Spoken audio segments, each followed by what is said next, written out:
दिल्ली की सियासत इन दिनों गरमाई हुई है। सीएम केजरीवाल ने अपने इस्तीफे का ऐलान कर दिया है, जिसके बाद एक्सीडेंटल सीएम के तौर पर आतिशी दिल्ली की नई मुख्यमंत्री बन गई हैं। ऐसे में बड़ा सवाल यह है कि अब कब आतिशी सीएम पद की शपथ लेंगी। और इस बीच आतिशी एक के बाद एक बयान देती नजर आ रही हैं। उन्होंने बताया कि अरविंद केजरीवाल के इस्तीफे से दिल्ली के लोग दुखी हैं। साथ ही ये राज भी खोला कि जब तक चुनाव नहीं होते तब तक ये जिम्मेदारी मैं निभाऊंगी और उसके बाद आने वाले चुनाव में दोबारा से अरविंद केजरीवाल को सीएम बनाएंगे। देखिए, सुप्रीम कोर्ट ने ना सिर्फ अरविंद केजरीवाल जी को बरी किया, बल्कि बहुत तीखी टिप्पणी करी केंद्र सरकार की एजेंसीज पर कि केंद्र सरकार की एजेंसीज पिंजरे में बंद एक तोते की तरह हैं और अरविंद केजरीवाल जी की गिरफ्तारी गलत थी, एक दुर्भावना के तहत की गई थी। अगर कोई भी और नेता होता, कोई भी और मुख्यमंत्री होता तो वो तुरंत जाके मुख्यमंत्री की कुर्सी पर बैठ गया। लेकिन अरविंद केजरीवाल जी ने जो फैसला लिया, शायद ही इस देश के इतिहास में, मैं कहूंगी इस दुनिया के लोकतांत्रिक इतिहास में किसी नेता ने लिया होगा। उन्होंने कहा कि मेरे लिए सिर्फ सुप्रीम कोर्ट का फैसला काफी नहीं है, मुझे दिल्ली की जनता का फैसला चाहिए।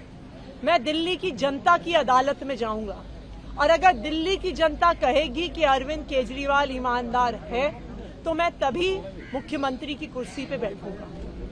और आज इसी तहत अरविंद केजरीवाल जी ने अपना इस्तीफा दिया है।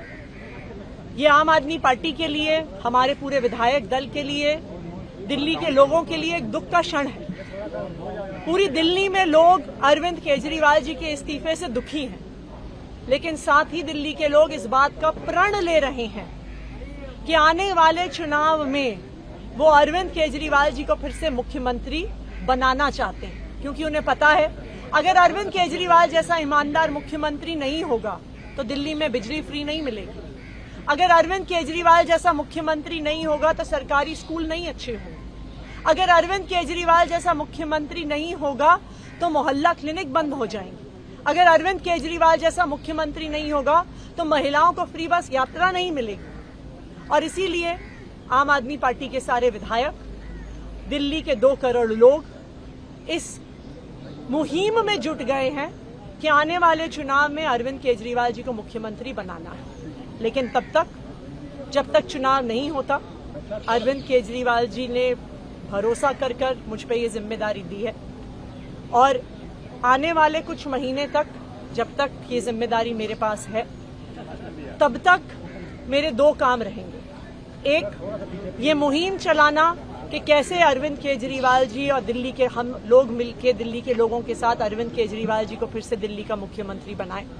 और जब तक चुनाव नहीं होते तब तक दिल्ली के लोगों की रक्षा करना कि भारतीय जनता पार्टी षड्यंत्र रचकर दिल्ली के लोगों की बिजली, फ्री बिजली, अच्छे स्कूल, मोहल्ला क्लिनिक में इलाज बंद ना कर दे, ये मेरी जिम्मेदारी रहेगी। और उसी के लिए आज हमने एलजी साहब को पत्र दिया है, सरकार बनाने की दावेदारी का पत्र दिया है और हम उम्मीद करते हैं कि जल्दी आगे का पत्र